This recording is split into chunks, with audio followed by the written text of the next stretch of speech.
Telling me I shouldn't own guns because young black men are more likely to die from gun violence is asinine and insulting.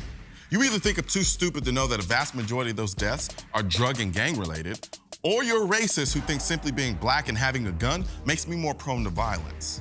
This race-baiting rhetoric is a disgusting attempt to take advantage of certain sensitivities. Yes, the inner city's young black men kill each other at an embarrassingly high rate, but instead of addressing the real issue, anti-gun politicians in the mainstream media would rather exploit the symptoms because there's no money in the cure.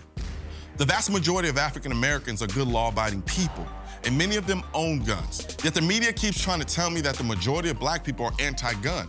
So I guess that poll conducted by the Pew Research Center that found that 54% of black people believe guns protect you from being a crime victim was just the Illuminati.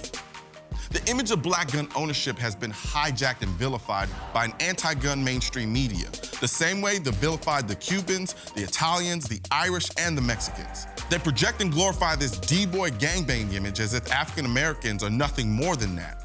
This creates an insidious form of bigotry and stereotyping that only further divides this country along racial lines. Come to think of it, it's borderline genius. By blaming the gun, the corrupt media can advance their agenda and look like they give a damn about the inner city, then cue up racial opportunists like Al Sharpton who ignore the systemic degradation of the black family, drugs dumped into the community, an education system you couldn't pay the rest of America to put their kids in, and government programs like welfare that incentivize joblessness, further perpetuating generations of poverty.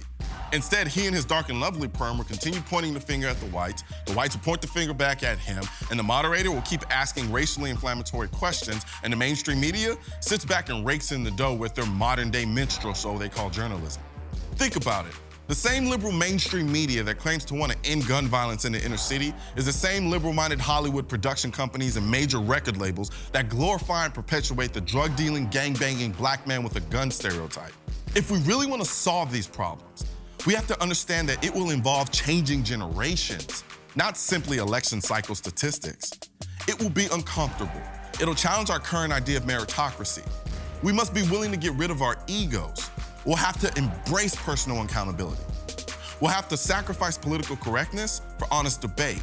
If we're not ready to do any of these things, nothing will change other than the bank accounts of the mainstream media elites, and we'll watch this country implode on itself because it was easier to blame the gun instead of putting in hard work to address the real issue.